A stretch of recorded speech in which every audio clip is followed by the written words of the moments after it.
Hey everyone, Alistair here. Hope you're doing okay. The summer months are upon us, which means two things.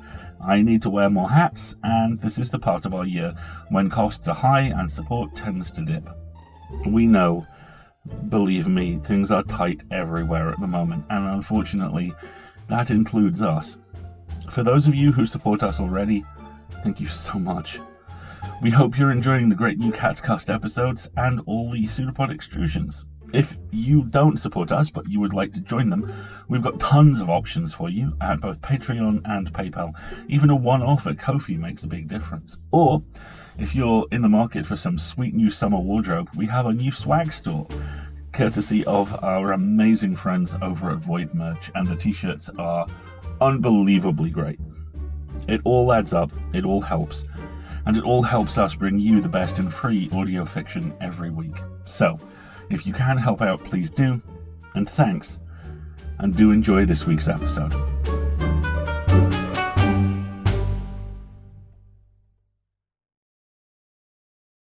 Hey everyone, a note before we continue. This story is the first time we've run a piece in my experience that speaks directly to the very personal horrors so many people have had to deal with as part of the ongoing COVID-19 pandemic. If that sounds like something you don't feel comfortable with, please do what you need to do to feel comfortable. We won't be mad, I promise, and we will be here next week, and we look forward to welcoming you then. If this is something which you feel like you can deal with, and I really, really like this story, then, well, over to me.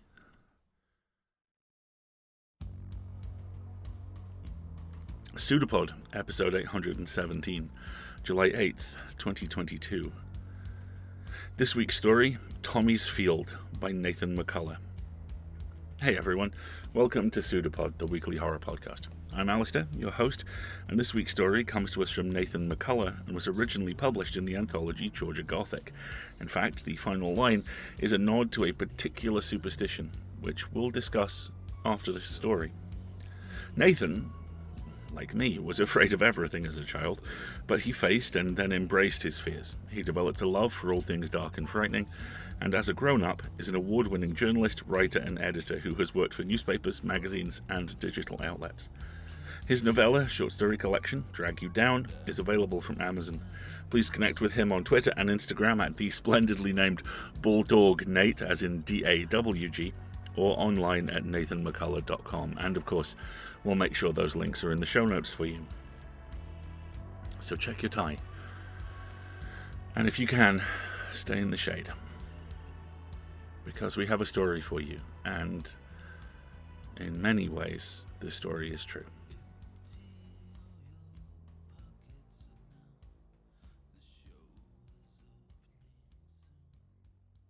Tommy's Field by Nathan McCullough. Narrated by Hollis Monroe. Tommy found the graveyard peaceful.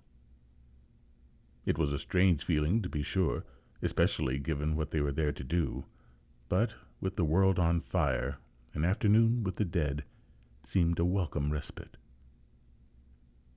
The slightest of breezes puffed up his long black hair a bit, but did nothing to cool him off.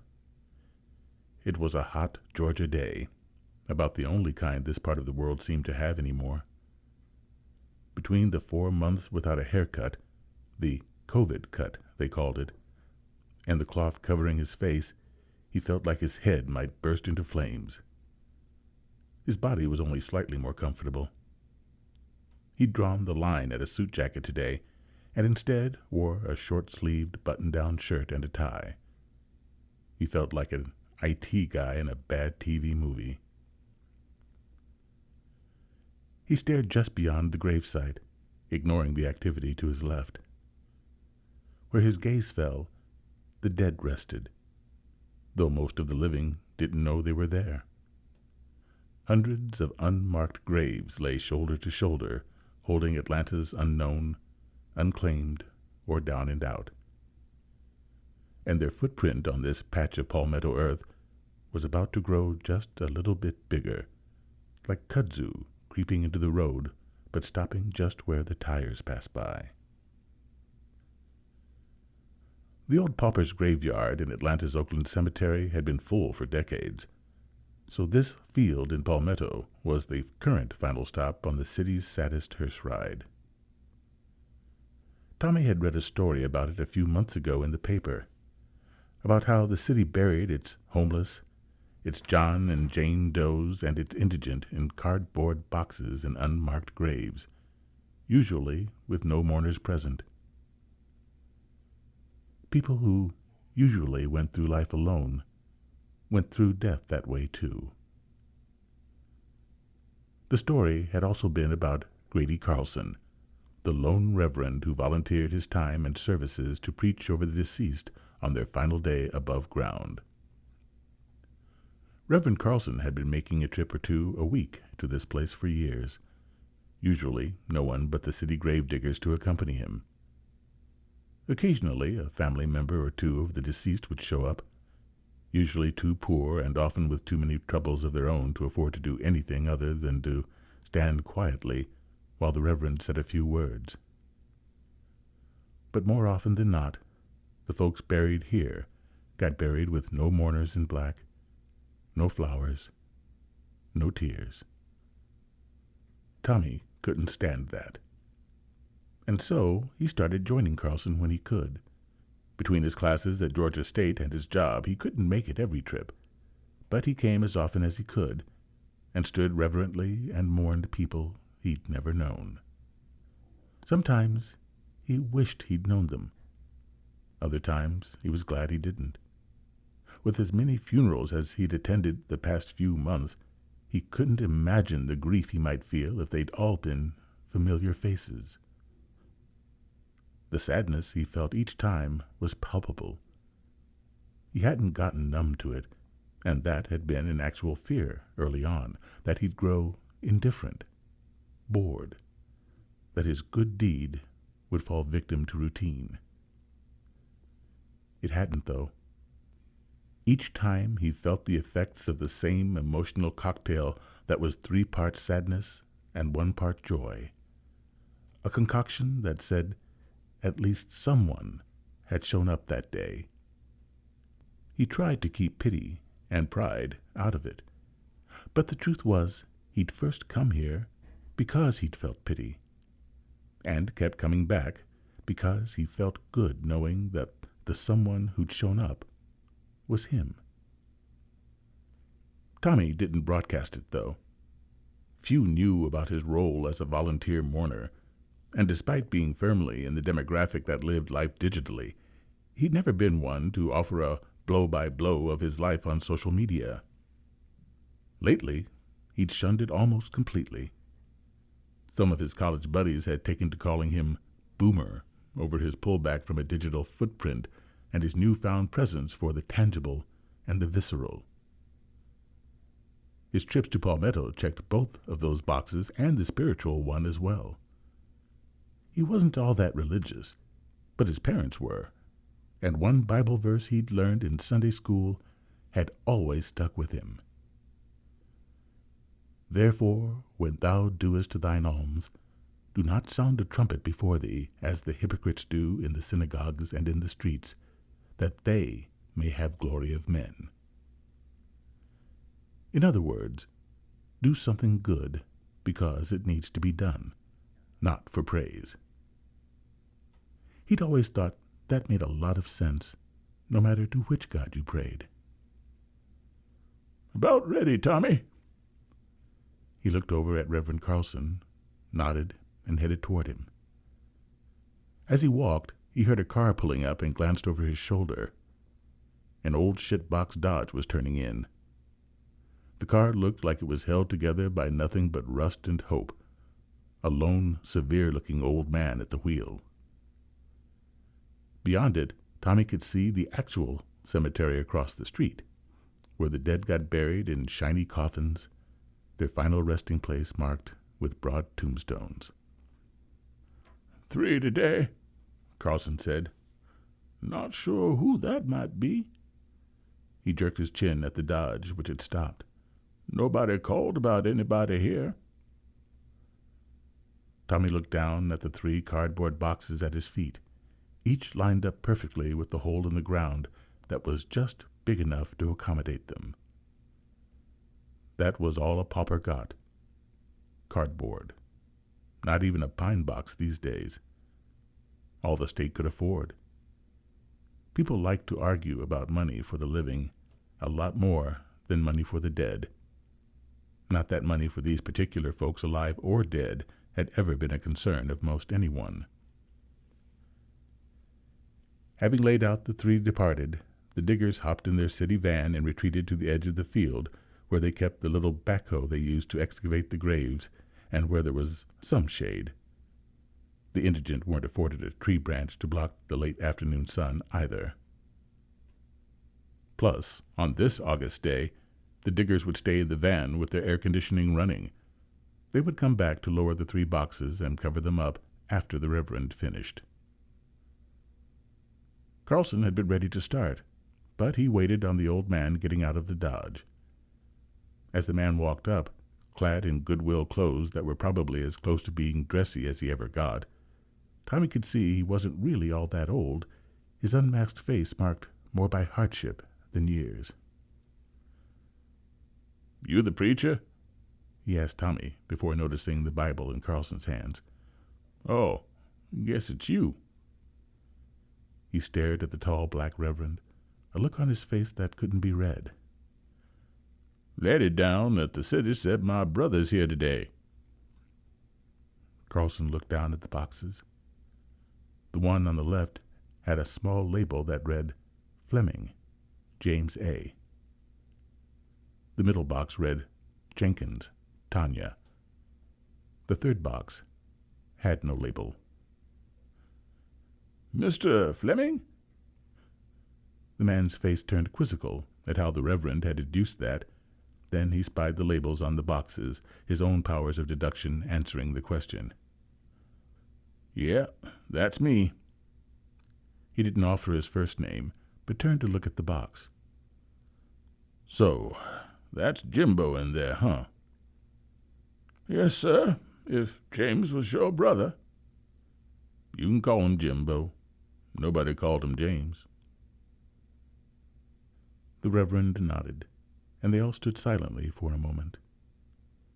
Then the man walked around the hole to the side where his brother lay and knelt down.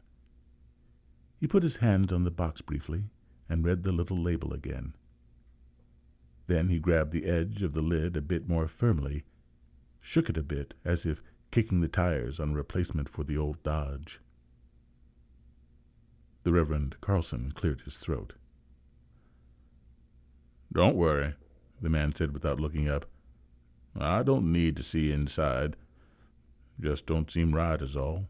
A cardboard box." "Buried the cat in a cardboard box." He stood back up.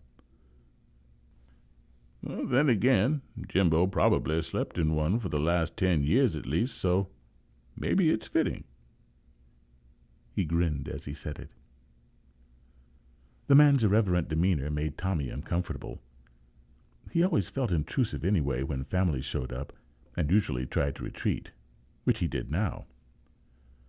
"I think I'll just step away," he said to the Reverend, and started to turn. "Who are you?" the man asked before he could go. "I, assist the Reverend with the deceased who don't have anyone. But when mourners show up, I usually—" The man stopped him with a wave of his hand. "Nonsense. More the merrier. Jimbo might have been a drunk and a bum, but he never met a stranger. Hell, he hadn't been so friendly to the other losers, he'd have probably wound up here a lot sooner where he lived." He looked over at Carlson. "Okay, preacher, roll with it. Let's get it over with." Tommy grimaced, but stayed, and Carlson began. The rest went fairly quickly. Carlson preached over the late Jimbo Fleming, his nameless brother saying thanks afterward and leaving. Then Carlson did the same for the late Tanya Jenkins, and the one known but to God. The clapping shut of his Bible signaled the diggers it was over, and the van started to creep back toward the gravesite. "Well, Tommy, as usual, glad to have you. I know they were, too." He nodded toward the boxes. "What say we get out of this heat?" "I think I'll hang out a bit, Reverend." Tommy did that sometimes, staying until the graves were covered, like a scarecrow watching over a crop. Carlson was familiar with this occasional part of Tommy's ritual and didn't argue. "Okay, then. See you soon, I reckon." Tommy nodded. In other years, they might have shaken hands, but they bumped elbows instead. Carlson headed for his car, plucking his mask off and using it to wipe sweat off the top of his bald head as he got in and drove away. Tommy pulled his own mask off and shoved it in his pocket. He started to head for his car, to get inside and get the AC going so he could watch from a place of comfort. But instead, he decided to cross the narrow road to the cemetery proper, where there was a little bench just off the pavement beneath a young Japanese maple tree. The maple didn't seem to be faring too well in George's sun, but it gave a little shade nonetheless. Tommy plopped down on the bench and loosened his collar, pulling off the tie, and used it to wipe sweat from his forehead before shoving it in his pocket as well. His shirt clung to him, and he pinched it away from his body, trying to get some air moving underneath as he set about watching the grave diggers transform into the grave fillers. Even he didn't quite understand why he stayed sometimes. It just seemed fitting. He'd put it together in his mind that it was usually either after a family member had shown up for one, but not all, or when there'd been an unknown person. They had both today, so that was probably it. But he'd never quite put his finger on why he felt compelled to ferry some of them all the way. Maybe it was that pity he tried to tell himself that he didn't feel. Or maybe just lending credence to the term paying respect. The city guys were efficient, but reverent. Each box was lowered carefully but quickly into its grave, and then one man fetched the backhoe and covered each hole just as quickly. In a half hour, they were gone, leaving Tommy alone on the bench between two boneyards, one a place of dignity, the other reduced to little more than a human landfill. Tommy felt profoundly sad and a bit angry. Something about the way Fleming had joked about his brother living in a cardboard box, and how he was in a hurry, tore at him, and he wondered if Fleming had ever tried to help Jimbo, or if he'd just followed the old adage about letting people sleep in the beds they'd made. But he suspected he knew the answer. A tear threatened to leak out of his eye. He squeezed both shut and turned sideways on the bench, pulling his knees up to his chest, and then he stretched out on his back. He stared up at the branches of the maple. Golden dots of light were sprinkled between the green leaves, rustling ever so slightly in an almost undetectable hot breeze. In a couple more months, the leaves themselves would turn orange and gold and then brown before dying, falling to the pavement and blowing away, forgotten. Tommy turned his head and looked over at the fresh graves and the field of dead beyond, and then the tears came. He put a forearm over his face and tried to stop them, but they wouldn't be contained, running down his face and mixing with the sweat. His mind and heart had ached for so many months. Now the dam was bursting, and he let it. He sobbed and shook and ultimately cried himself to sleep. As he slept, the sun sank, and the world grew darker around him. "It's your turn, Tommy." His mother hands him something, a rectangle of hard plastic and glass. Tommy looks down. An iPhone. His grandfather's face is staring back from it. his eyelids heavy, a clear, hard plastic mask over the lower half, a tube running out of it. Tommy can hear erratic beeping coming from the phone's speaker and a faint hissing of air.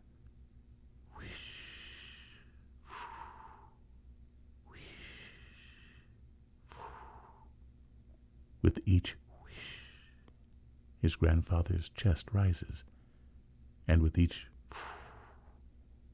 it falls. Tommy's voice breaks as he speaks, and he barely gets out 2 words. "Hey, Grandpop." His grandpop blinks acknowledgement, and his lips move underneath the plastic, but Tommy can't hear him. Tommy taps the mute icon on the screen and turns to his mother. "I don't know what to say. This is so wrong. We should be there with him." "I know, son." She puts her hand on his shoulder. "But they're not letting anyone in." Her own voice breaks as she says the next sentence. "This is the only way to comfort him." Tommy looks back at the screen. Grandpop's eyes are closed. Tears run out of Tommy's, and he begins to shake his head.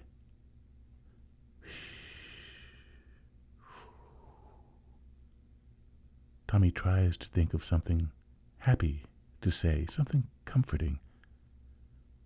But he loses all focus as Grandpop starts to cough, great, dry hacks with wheezes in between. He curls up from the bed, the mask almost popping off his face with the force of his coughs, the sounds drowning out the machine that is fighting a losing battle. The picture jostles around as the nurse holding the phone does something off screen. In a moment, the coughing spell subsides, and the video stream stabilizes, showing Grandpop as he settles his head back into his pillow. He opens his eyes, but they are glazed, unfocused. Then they roll over white. "Bee! Grandpop!" Disembodied voices blast from the phone's speaker. "He's coding. Get the cart!" "No, DNR. Grandpop!" The phone is dropped and comes to rest on its side, its camera eye staying on Grandpop, trying to focus on his hand. Tommy begins to tap the screen. He screams for Grandpop again. His mother puts her arm around him and reaches for the phone, but he shakes her off. His taps turn into desperate stabs, and then he breaks the glass, trying to reach through it. "Hey, wake up!" This voice is not Tommy's. It's not coming from the phone. It's not Mom or Dad. Who? "I said wake the hell up!" Tommy felt someone shake his shoulder, and he woke with a start. Someone was yelling at him. Tommy tried to draw back away from the person, but the bench back blocked his retreat. He didn't know who the person was or where he was. Utterly disoriented, he tried to shake the cobwebs from his head. "What you got, man? Huh? Give me your wallet. That watch, too." Tommy raised up on one elbow, tried to focus. It was nearly dark. 2 flickering street lights at each end of the cemetery were losing their fight with the shadows. The person yelling at him had his back to one, and the tree was blocking the light from the other, so Tommy could see only an agitated silhouette at the end of the bench. "What?" Tommy rubbed his eyes and sat up. Then he rode a rocket back up from the murk when he saw the blade.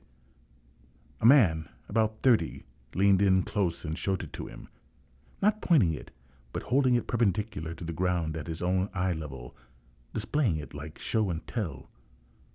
The man drew back and waved it around, snatches of light occasionally glinting off of it. "Well, cut you, motherfucker! I said give me that money!" The man was missing a couple of teeth and hopping around like a boxer prior to the bell. He wore jeans that were a size too big and a dirty wife-beater tank top. He had a crew cut and was covered in tattoos, including his neck and face. They mostly bled together, so Tommy couldn't make out what they were, but two stood out starkly, even in the dim light. A swastika the size of a saucer on his shoulder, and the letters GFG across his throat. Tommy thought for a second. GFG. Ghost face gangster. Redneck meth mouth tweakers. Georgia's prisons were filled with these murderous mushheads. Tommy put up his hand. All right, you can have the watch. He took it off and held it out. The guy eased warily up to him and then snatched it quickly and retreated, like a skittish dog taking food from a stranger. And the wallet? Don't have it on me, in my car. Tommy reflexively glanced across the road where his car was parked in the potter's field and instantly regretted it. The tweaker followed his gaze. Over there? That's your car? Well, let's go get it, boy. The tweaker hopped in the direction of the car, and for a moment Tommy thought he might lead the way, giving him a chance to run. But the guy pulled up and stopped. Come on. He motioned with the knife for Tommy to get going. It took less than a minute to reach the car. The light was even dimmer in the pauper's yard. Open it up. The tweaker motioned with the knife again, still bouncing around. Tommy reached in his pocket and pulled out the keys, dropped them. His hands were sweaty and shaking, and he felt hot all over with adrenaline. Better get them keys, get that door open, before I open you. The tweaker tried to glare at him menacingly, but he was so drugged out, so bombastic that he almost looked comical. Almost. Tommy stooped down and swiped up the keys. He tried to put them in the lock without turning his back completely to the tweaker, afraid he'd feel steel hanging out of his back at any moment, put there on the whim of a meth head. But he couldn't get the key in the lock by feel, so he had to turn all the way. Concentrate. He squinted in the fading light, found the keyhole, and opened the door. He held it open, assuming the guy would want to rummage around himself. Oh no, you get in there and get it. I get in, you might close the door on me or run away. It made absolutely no sense, Tommy thought, as he started to climb in the front seat. Anyone with even a remote amount of brains would be afraid I had a gun. He didn't, or that I'd drive away. The latter suddenly occurred to the tweaker, but not the former. Give me them keys first. Tommy handed them over and sat down in the front seat. He leaned across, reaching for the glove compartment. As he did, he swore he could hear something. A chittering, whispering noise, almost like people talking. Lying across the seat, he opened the box to get his wallet at the same time. The tweaker screamed. Tommy popped back up, banging his head on the roof of the car. He rubbed his head and then looked out the door, trying to see the tweaker, see what was going on. In the darkness, he could hear the chittering more clearly now. The whispering, moans, grunts, something that sounded like teeth clamping shut. The tweaker was screaming and cussing, an incoherent, drug-fueled soliloquy of disbelief and confusion. No, man! No! What the fuck? His shouts were cut off abruptly. Then Tommy heard a wheeze and a gasp. He peered through the crack between the door and the car frame, trying to see what was going on, but couldn't. He heard shuffling in the dirt, the noises all moving out in front of the car, feet being dragged, grunts and groans.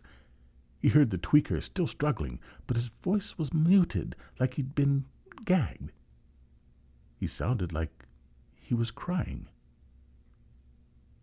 There was a loud pop, like a board breaking, and the tweaker screamed against whatever was holding his voice back. Then more pops. Tommy looked through the windshield, squinted. All he could see were shadows, blobs of varying degrees of darkness moving around. He caught a flash of the white of the tweaker's wife-beater, but that was it. He reached for the light knob, then pulled his hand back like it had been burned. He wanted to see, but he also didn't.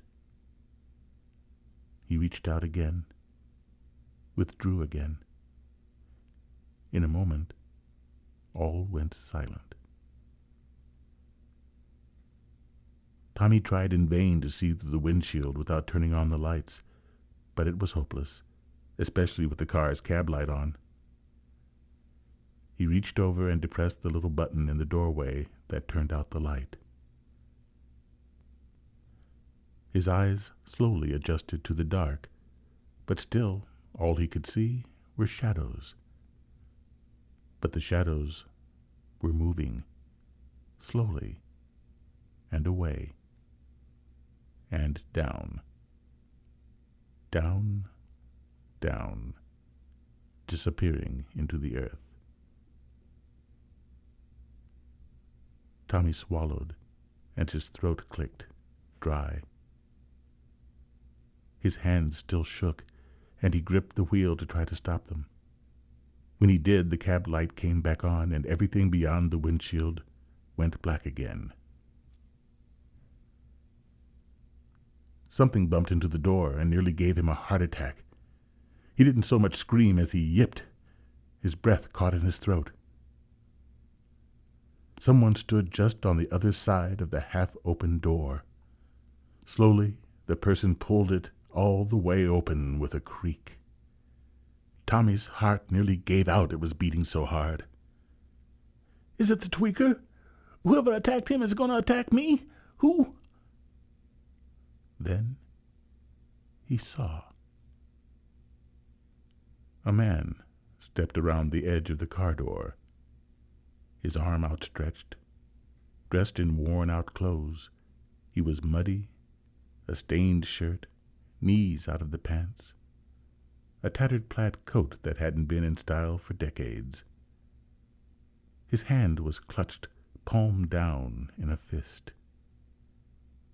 On the back of his hand, Tommy saw a tiny tattoo, a word written in an arc between the thumb and forefinger.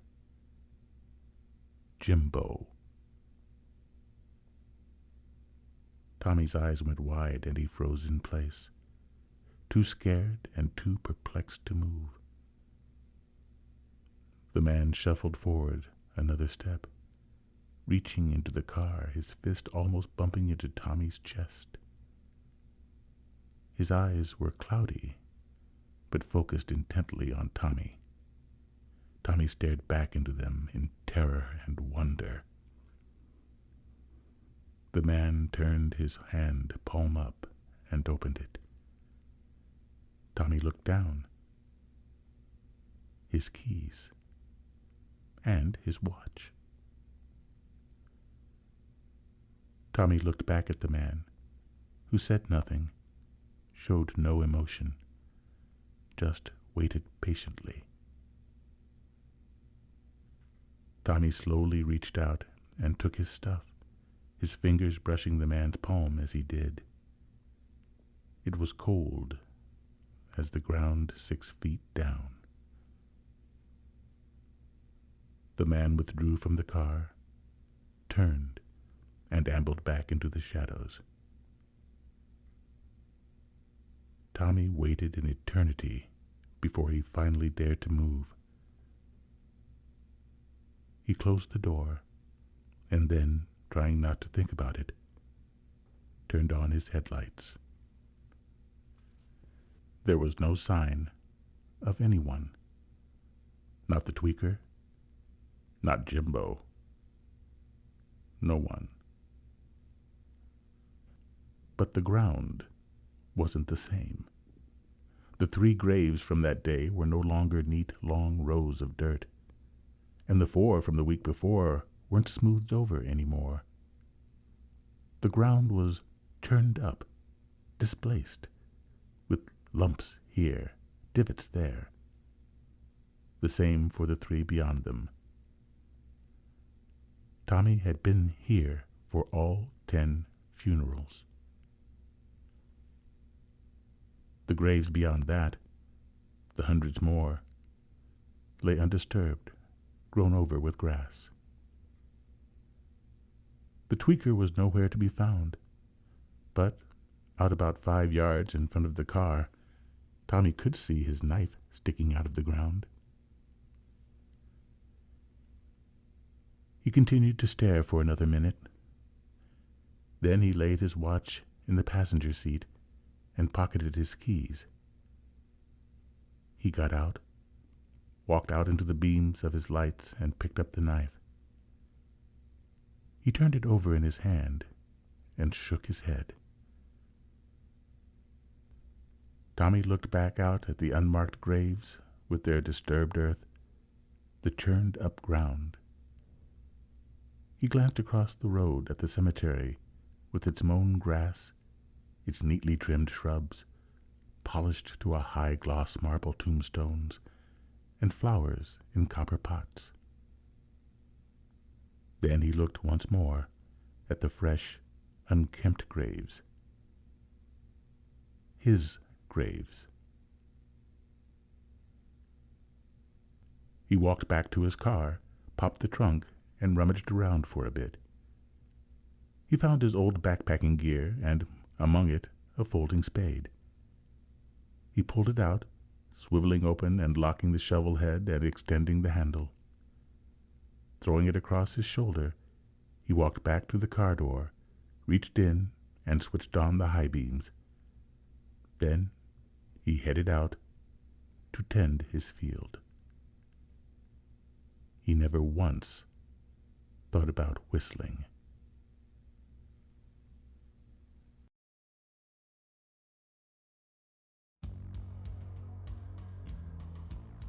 Nate had some notes for us, the first of which is that superstition. Namely, the final line, he tells us, is a nod to the superstition against whistling in a graveyard, lest ye summon the devil. In addition to that, Nathan also had this to say.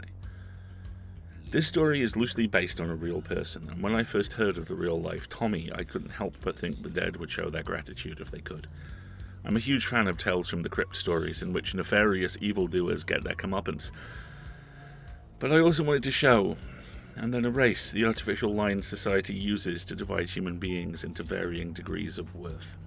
In the first draft, my outstanding critique group of David Powell, Vanessa Reed, and Tony Saracchia all pointed out I'd given Tommy no reason for his compulsion to attend the indigent funerals. I found that reason in the pandemic, and its heartbreaking stories of people dying alone in the ICU with no family or friends there to comfort them.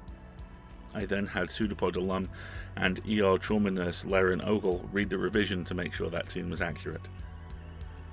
Ultimately, the point of both the story and how it came to be is that none of us should have to do any of this life, even the end of it, alone. We all deserve to have someone give a damn. And while the motivation for the real Tommy differs starkly from the fictional one, I take comfort in knowing he is out there, tending his field.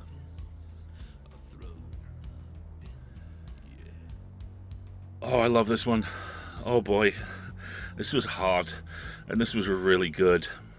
I'm really fond of everything we do, as you know, but this one feels like an evolution of form and subject matter that simultaneously does that thing horror does so well. Take a sad song and fill it with oddly blood-drenched hope. I love this one because of the fear it speaks to that we all feel, and the exhaustion that holds fear's coat. Because I don't know about you, but I'm frightened almost constantly. Because this is a frightening situation, and because the human brain never met a cheap shot it didn't want to take. I'm writing this a few days out from seeing a show for the first time in 3 years, a weekend away and meeting my boss in London for lunch, all landing within about a week of one another. We're masking for the first one, we're masking on travel for the second, we're eating outdoors for both that and the third. We're being sensible, and that is why I am frightened, not terrified. I'm exhausted too. I'm exhausted because airlines are proudly announcing that masks are optional. Because I seemed to have a friend a day get infected this week just gone. And none of them are idiots. I'm exhausted because I live in a country run by a bigoted coward who has thrown tens of thousands of lives under the bus and is frankly really rather bloody annoyed we don't love him more. I'm exhausted because the US is curdling before our eyes from what it thinks it is into what the smallest, in every sense, percentage of its population wants it to be. We are dealing with a pandemic in the middle of a climate crisis generations of governments have been too cowardly to engage with. At the same time as fundamental rights are being dismantled, there is a war in Europe, and the global economy is several bad choices away from collapse, and everyone controlling it is drunk. No wonder I'm exhausted.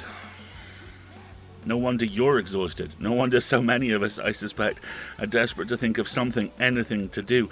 And the solution is here. One thing. Do one thing you can do.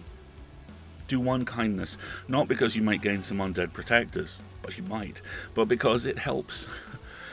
And because, take it from me, it helps you even more. Every bad day I have ever had, the second I've done something kind, I've felt better. On its own, that's not enough, of course. And there's a real sense of helping others being putting your feelings in a box and waiting to be dead. But it's more than that. It's acknowledging that an elbow touch still counts. That a mask is protection, not restraint. And that under it, we're still there. The horror here for me isn't really the zombies. The horror is the mundanity of horror that we're all living through. Plus, graveyard stuff. They're just cool. I mean, they're literal unsung heroes. The day we scattered my paternal grandmother's ashes, we walked in on one of the guys running that graveyard, saying, well, I think the glory days of Blackburn United are long behind them. And, well, he probably was not wrong. And he also made us all laugh when we really needed it. Do something kind. Do something that matters. Do something that helps. Just one thing. It'll help you too. Promise. There's no way for me to cut from that to asking you for money without it sounding crass, so I'm just going to lean into it. Hey, we'd really like some money. We have 5 shows now. EscapePod, PseudoPod, Podcastle, Cast of Wonders, and Catscast. I'm rocking up on 15 years in this chair. That happens this month, which is frankly ridiculous, and I'm honoured and humbled to work with such an amazing team, such amazing authors, and an audience that literally powers us. Because you do. We rely on you to pay our authors and cover our server costs and every other cost, frankly. We're now at the point where we're paying everyone, and that is a major benchmark because we believe everyone who works in this field should be rewarded for their time in order not only for them to be treated fairly, but for this field to evolve. Without any element of our staff, from editors to authors to hosts to producers to slush readers and associate editors, this whole system collapses. Everyone is needed. Everyone deserves to be paid. And for that we need you. So if you can help out, please do. You can donate any amount you want or start from $5 a month through PayPal and Patreon. That gets you access to the support bonus content, including PseudoPod extrusions, whole other episodes, and all kinds of new Catscast stuff too. It's a great deal. You get things, we make more things for you, which you then get. So if you can help out, please do. We'll be back next week with Flash on the Borderlands 62. 62 of those. Holy wow. That will be audio produced, as this episode has been, by the magnificent Marty. It will feature stories by Frank J. Orito, Hannah Whiteoak, and Carlo Yeager Rodriguez. And it will be hosted by the one and only Mr. Brian Lieberman. Then, as now, we will be a production of Escape Artists Incorporated and released under a Creative Commons Attribution, Non-Commercial, No Derivatives license. And we leave you with this quote from Hamlet, which is one of the 2 greatest bits of Shakespearean sass in Big Will's career. It's not, take thy face hence, but what is, right? Cudgel thy brains no more about it, for your dull ass will not mend his pace with beating.